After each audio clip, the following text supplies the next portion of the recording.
राधे राधे राधे। कैसे हैं आप लोग? ईश्वर कृपा से आप सब अच्छे होंगे। ईश्वर सब पे कृपा बनाए रखे, सबका कल्याण करें।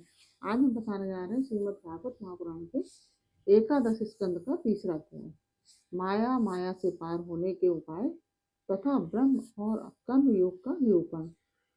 इस अध्याय का वर्णन करने से पहले हम कहना चाहेंगे, यदि आपने हमारे चैनल को सब्सक्राइब नहीं किया तो प्लीज़ हमारे चैनल को सब्सक्राइब कर लीजिए और बेल आइकन बटन अवश्य दबा दीजिए, जिससे कि हमारे आने वाले सारे वीडियोस आपको प्राप्त हो सकें। और यदि आपको कथा अच्छी लग रही है तो समझ में आ रही है तो वीडियो को लाइक शेयर कीजिए, कमेंट बॉक्स में कमेंट अवश्य लिखिए और राधे राधे अवश्य लिखिए।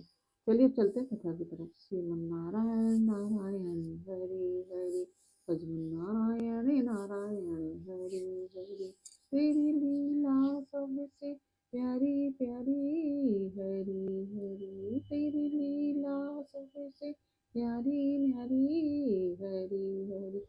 श्रीमन्नारायण नारायण हरि हरि, लक्ष्मण नारायण नारायण हरि हरि, लक्ष्मण नारायण नारायण हरि हरि। राधे राधे। बोलो कृष्ण कन्हैया लाल की जय।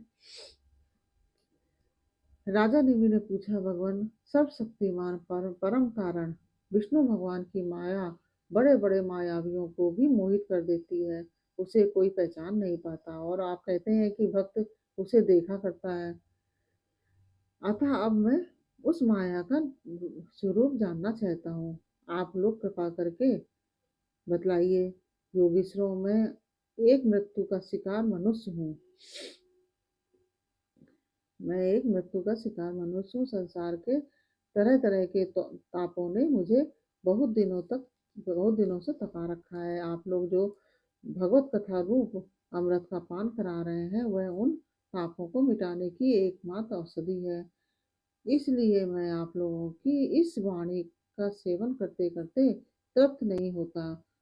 आप कृपया और कहिए। अब तीसरे योगेश्वर अंतरिक्ष जी ने कहा कि राजन भगवान की माया स्वरूपता अनिर्वचनीय है, इसलिए उसके कार्यों के द्वारा ही उसका निरूपण होता है। आदि पुरुष परमात्मा जिस शक्ति से संपूर्ण भूतों के कारण बनते हैं और उनके विषय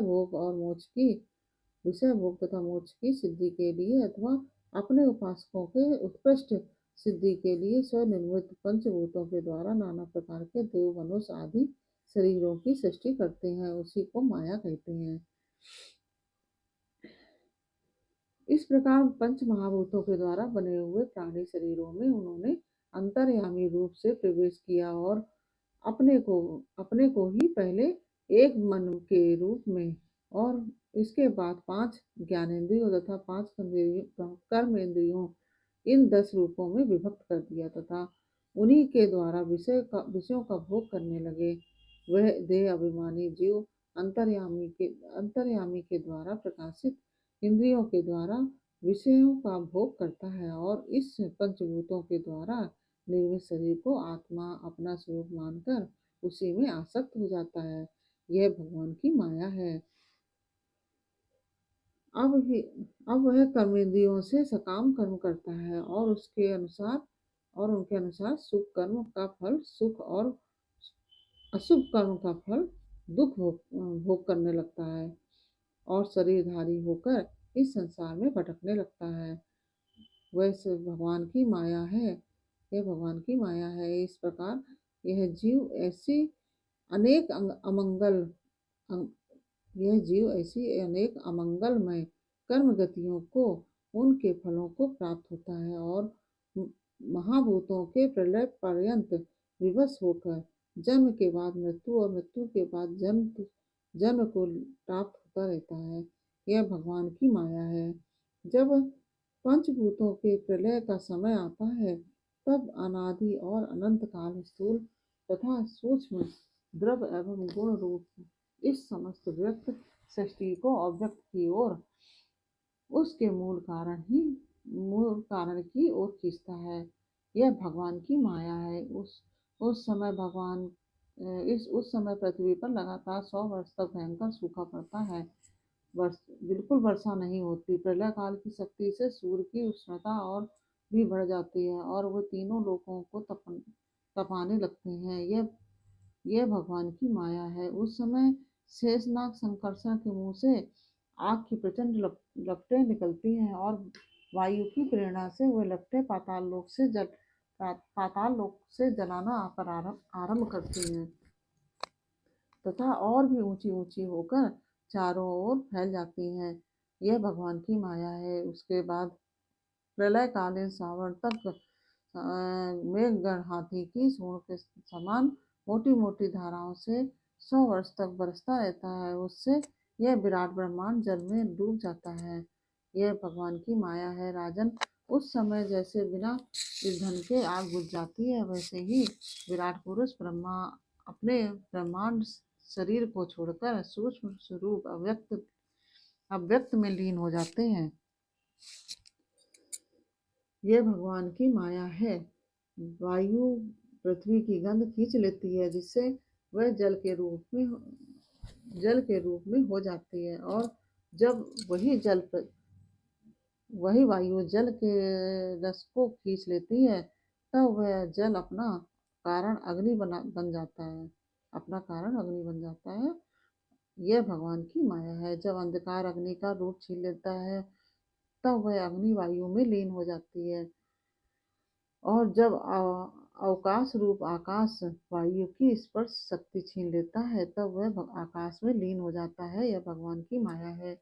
राजन, तदंतर काल रूप ईश्वर आकाश के शब्द गुण को हरण कर लेता है, जिससे वह तामस अहंकार में लीन हो जाता है। इंद्रियां और बुद्धि राजस अहंकारों में लीन होती हैं। मन सात्विक अहंकार से उत्पन्न देवताओं के साथ सात्विक अहंकार में प्रवेश कर जाता है तथा अपने 3 प्रकार के कार्यों के साथ अहंकार महत्तत्व में लीन हो जाता है। महत्तत्व प्रकृति से और प्रकृति ब्रह्म में लीन हो जाती है। फिर उसी के उल्टे क्रम से षष्ठी होती है। यह भगवान की माया है। यह षष्ठी स्थिति और अहंकार करने वाली त्रिगुणमयी माया है। इसका हमने आपसे वर्णन किया है। अब आप और क्या सुनना चाहते हैं? राजा नेमि ने पूछा।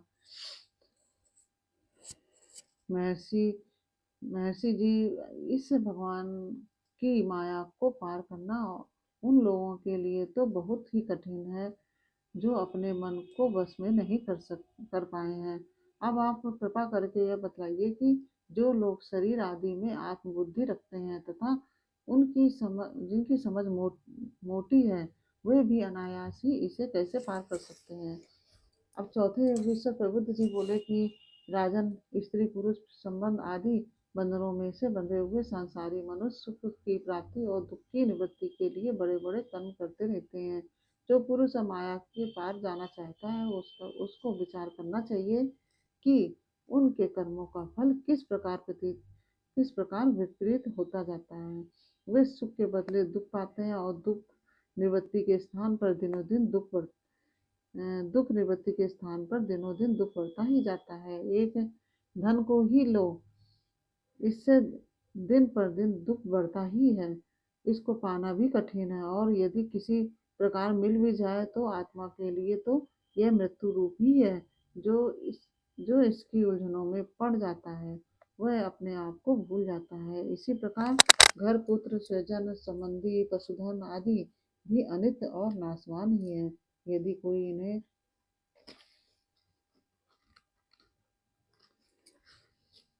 जुटा भी ले तो इनसे क्या सुख शांति मिल सकती है। इसी प्रकार जो मनुष्य माया से पार जाना चाहता है, उसे यह भी समझ लेना चाहिए कि मरने के बाद प्राप्त होने वाले लोक परलोक भी ऐसे ही नाशवान है, क्योंकि इस लोक की वस्तुओं के समान वे भी कुछ सीमित कर्मों के सीमित फलमात्र हैं। वहाँ भी पृथ्वी के छोटे छोटे राजाओं के समान बराबर वालों से होड़ अथवा लाख डांट रहती है। अधिक ऐश्वर्य और सुख वालों के प्रति छिंद्रान्वेषण तथा ईर्ष्या देश का भाव रहता है। कम सुख और ऐश्वर्य शक्ति वालों के प्रति घृणा रहती है एवं कर्मों का फल बुरा हो जाने पर वहां से पतन तो होता ही है, उसका नाश निश्चित है। नाश का भय वहाँ भी नहीं छूट पाता। इसलिए जो परम कल्याण का जिज्ञासु हो उसे गुरुदेव की शरण लेनी चाहिए। गुरुदेव ऐसे हो जो शब्द ब्रह्म वेदों के पारदर्शी विद्वान हो, जिससे वे ठीक ठीक समझा सकें और साथ ही परब्रह्म में परिनिष्ठित तत्वज्ञानी भी हों, ताकि अपने अनुभव के द्वारा प्राप्त हुई रहस्यमयी बातों को बता सकें। उनका चित्त शांत हो, व्यवहार के प्रपंच में विशेष प्रवृत्त न हो। जिज्ञासु को चाहिए कि गुरु को ही अपना परम प्रियतम आत्मा और इष्ट देव माने, उनकी निष्कपट भाव से सेवा करें और उनके पास रहकर भागवत धर्म की भगवान को प्राप्त कराने वाले भक्ति भाव के साधनों की क्रियात्मक शिक्षा ग्रहण करें। उन्हीं साधनों से सर्वात्मा एवं भक्त को अपने आत्मा का दान करने वाले भगवान प्रसन्न होते हैं। आप पहले शरीर, संतान आदि में मन को अनासक्ति सीखें।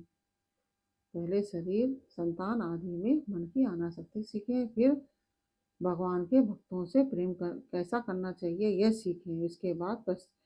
इसके पश्चात प्राणियों के प्रति यथा योग दया, मैत्री और विनय की निष्कपट भाव से शिक्षा ग्रहण करें।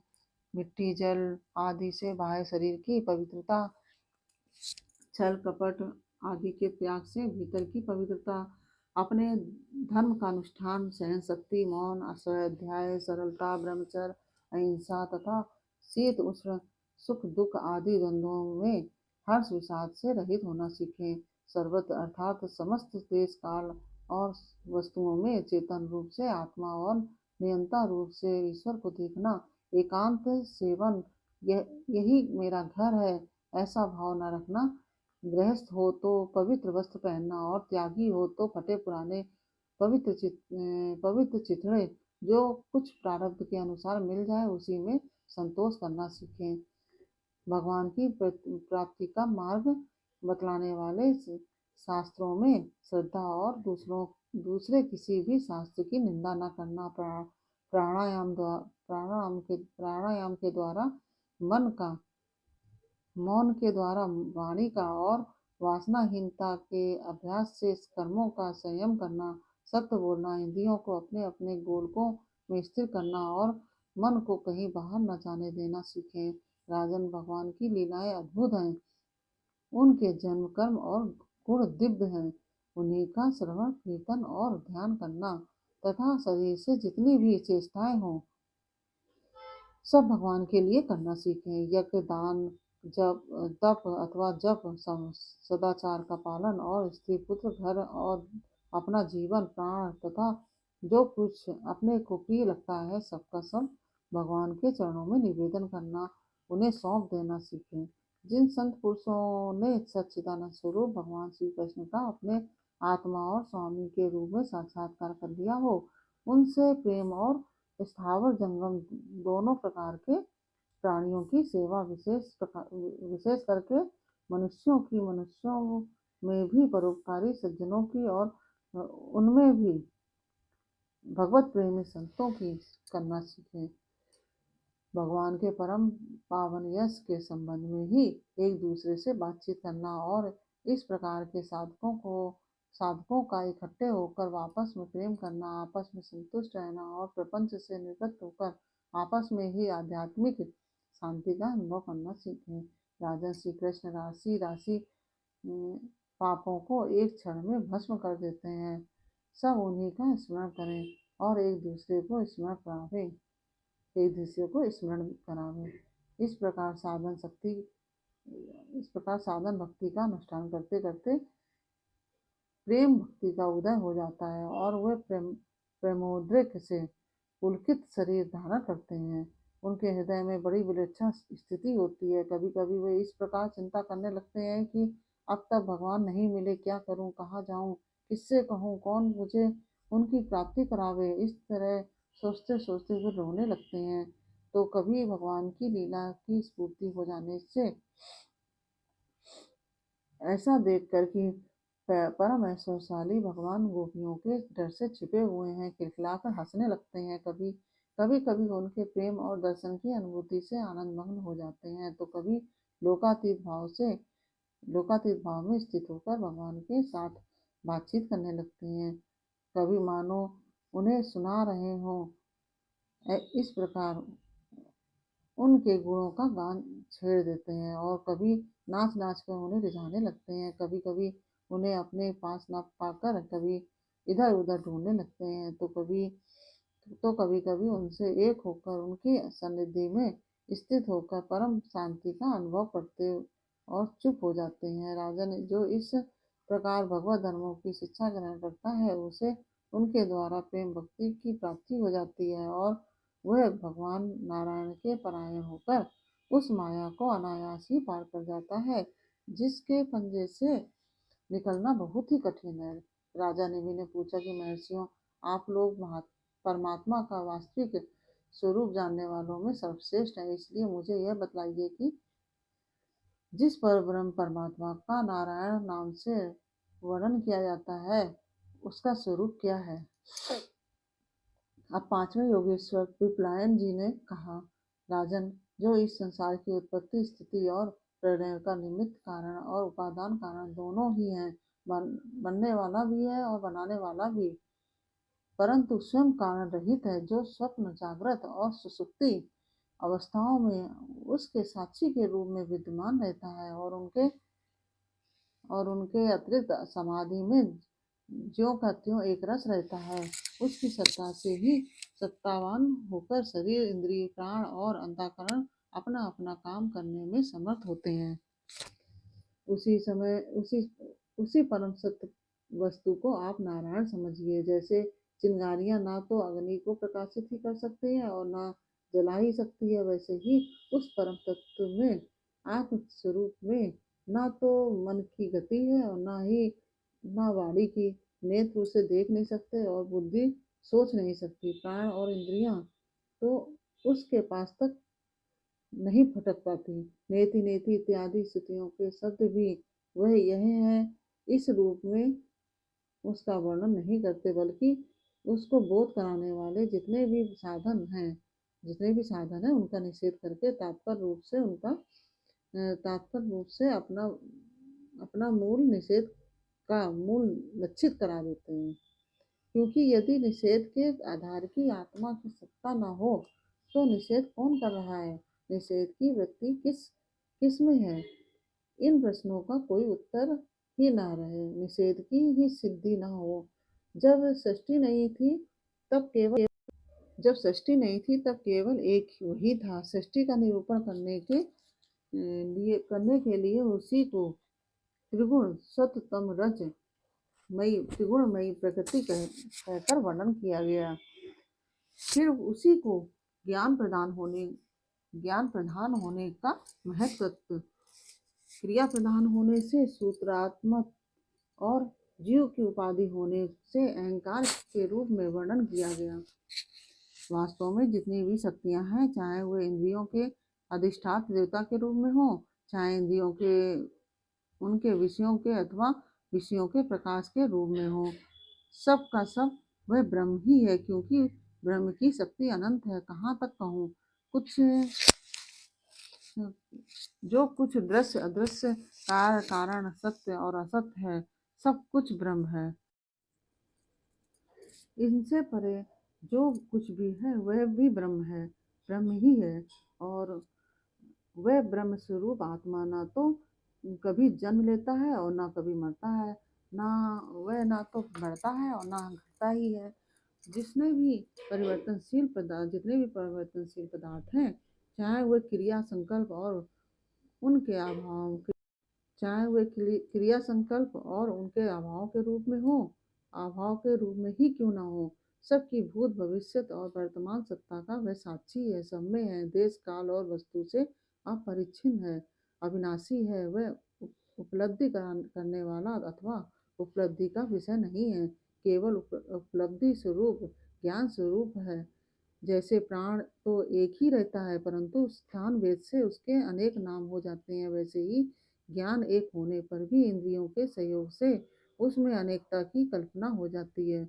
जगत में 4 प्रकार के जीव होते हैं। अंडा फोड़कर पैदा होने वाले पक्षी, सांप आदि, नाल में बंधे पैदा होने वाले पशु, मनुष्य, धरती फोड़कर निकलने वाले वृक्ष, वनस्पति और पसीने से उत्पन्न होने वाले खटमल आदि। इन सभी जीव शरीरों में प्राण शक्ति जीव के पीछे लगी रहती है। शरीरों के भिन्न भिन्न होने पर भी प्राण एक ही रहता है। सुषुप्ति अवस्था में जब इंद्रियां निश्चेष्ट हो जाती हैं, अहंकार भी सो जाता है, लीन हो जाता है, अर्थात लिंग शरीर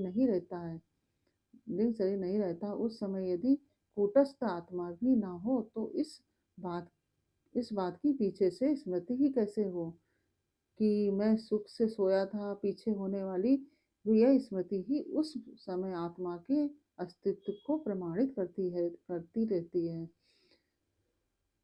जब भगवान कमलनाथ के चरण कमलों को प्राप्त करने की इच्छा से तीव्र भक्ति की जाती है, तब वह भक्ति ही अग्नि की भांति गुण और कर्मों से उत्पन्न हुए चित्त के सारे मलों को जला डालती है।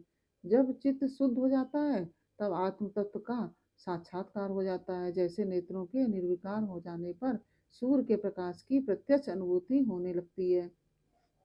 राजा नेमी ने पूछा कि योगेश्वरों, अब आप लोग हमें कर्म योग का उपदेश कीजिए, जिसके द्वारा शुद्ध होकर मनुष्य अतिशीघ्र परम निष्कर्म अर्थात कर्तव्य कर्म और कर्म फल की निवृत्ति करने वाला ज्ञान प्राप्त करता है। एक बार यही प्रश्न मैंने अपने पिता महाराज इक्ष्वाकु के सामने ब्रह्मा जी के मानस पुत्र सनकादि ऋषियों से पूछा था, परंतु उन्होंने सर्वज्ञ होने पर भी मेरे प्रश्न का उत्तर न दिया। इसका क्या कारण था? कृपा करके मुझे बतलाइए। अब छठे योगेश्वर आविर्होत्र जी ने कहा कि राजन, कर्म कर्म मतलब शास्त्र विहित, अकर्म मतलब निषिद्ध, और विकर्म का मतलब होता है विहित का उल्लंघन। ये तीनों एकमात्र वेद के द्वारा जाने जाते हैं। इनकी स्थापना लौकिक रीति से नहीं होती। वेद अपौरुषीय हैं, ईश्वर रूप हैं, इसलिए इनके तात्पर्य का निश्चय करना बहुत कठिन है। इसी से बड़े बड़े विद्वान भी उनके अभिप्राय का निर्णय करने में भूल कर बैठते हैं। इसी से तुम्हारे बचपन की ओर देखकर तुम्हें अनधिकारी समझकर सनकादि ऋषियों ने तुम्हारे प्रश्न का उत्तर नहीं दिया। यह वेद परोक्षवादात्मक है। यह कर्मों की निवृत्ति के लिए कर्म का विधान करता है। जैसे बालक को मिठाई आदि का लालच देकर औषध खिलाते हैं, वैसे ही यह अनभिज्ञों को स्वर्ग आदि का प्रलोभन देकर श्रेष्ठ कर्म में प्रवृत्त करता है। जिसका अज्ञान निवृत्त नहीं हुआ है, जिसकी इंद्रियां वश में नहीं है, वह यदि मनमाने ढंग से वेदोक्त कर्मों का परित्याग कर देता है, तो वह विहित कर्मों का आचरण न करने के कारण विकर्म रूप अधर्म ही करता है। इसलिए वह मृत्यु के बाद फिर मृत्यु को प्राप्त होता है। इसलिए फल की अभिलाषा छोड़कर और विश्व आत्मा भगवान को समर्पित कर जो वेदोक्त कर्म का ही अनुष्ठान करता है, उसे कर्म की निवृत्ति से प्राप्त होने वाली ज्ञान रूप सिद्धि मिल जाती है। जो वेदों में स्वर्ग आदि रूप फल का वर्णन करता है, उसका तात्पर्य फल की सत्यता में नहीं है, वह तो कर्मों में रुचि उत्पन्न कराने के लिए है। राजन, जो पुरुष चाहता है कि शीघ्र से शीघ्र मेरे ब्रह्म स्वरूप आत्मा की हृदय ग्रंथि में और मेरे की कल्पित गांठ खुल जाए, उसे चाहिए कि वह वैदिक और तांत्रिक दोनों ही पद्धतियों से भगवान की आराधना करे। पहले सेवा आदि के द्वारा गुरुदेव की दीक्षा प्राप्त करे, फिर उनके द्वारा अनुष्ठान की विधि सीखे। अपने को भगवान की जो मूर्ति प्रिय लगे, अभिष्ट जान पड़े, उसी के द्वारा पुरुषोत्तम भगवान की पूजा करे। पहले स्नान आदि से शरीर और संतोष आदि से अंतःकरण को शुद्ध करे। उसके बाद भगवान की मूर्ति के सामने बैठकर प्राणायाम आदि के द्वारा भूत भूत शुद्धि नाड़ी शोधन करे। उसके पश्चात तत्पश्चात विधि पूर्वक मंत्र देवता आदि के न्यास से अंग रक्षा करके भगवान की पूजा करे। पहले पुष्प आदि पदार्थों से जंतु आदि निकालकर पृथ्वी को सम्मार्जन आदि से अपने को अव्यग्र होकर और भगवान की मूर्ति को पहले पहले ही की पूजा के लगे हुए लांछन पदार्थों के छालन आदि से पूजा के योग बनाकर फिर आसन पर मंत्रोच्चारण पूर्वक जल छिड़ककर पाद अर्ध आदि पात्रों को स्थापित करे। तदंतर एकाग्रचित होकर हृदय में भगवान का ध्यान करके फिर उसे सामने की श्री मूर्ति में चिंतन करे। तदंतर हृदय शिर शिखा हृदयाय नमः शीर्षे स्वाहा आदि इत्यादि मंत्रों से न्यास करे और अपने इष्ट देव के मूल मंत्र के द्वारा देश काल आदि के अनुकूल प्राप्त पूजा सामग्री से प्रतिमा आदि में अथवा हृदय में भगवान की पूजा करे। अपने अपने उपास्य देव के विग्रह के हृदय आदि अंग आयुध आदि उपांग और पार्षदों सहित उसके मूल मंत्र द्वारा पाद अर्ध आचमन मधुपर्क स्नान वस्त्र आभूषण गंध पुष्प दधि अक्षत के तिलक माला धूप दीप और नैवेद्य आदि से विधिवत पूजा करे और फिर नमस्कार करे। अपने आप को भगवान में ध्यान करते हुए ही भगवान की मूर्ति का पूजन करना चाहिए। निर्माल्य को अपने सिर पर रखे और आदर के साथ भगवत विग्रह को यथा स्थान स्थापित कर पूजा समाप्त करनी चाहिए। इस प्रकार जो पुरुष अग्नि सूर्य जल अतिथि और अपने हृदय में आत्म रूप से हरि की पूजा करता है वह शीघ्र ही मुक्त हो जाता है। इस प्रकार से यह तीसरा अध्याय पूरा हुआ और पूर्ण हुआ। आपको यदि अच्छा लगा हो तो कमेंट वीडियो को लाइक शेयर अवश्य कीजिए और कमेंट में राधे राधे अवश्य लिखिए। फिर मिलते हैं आपसे अगले वीडियो में अगले अध्याय के साथ। तब तक के लिए राधे राधे।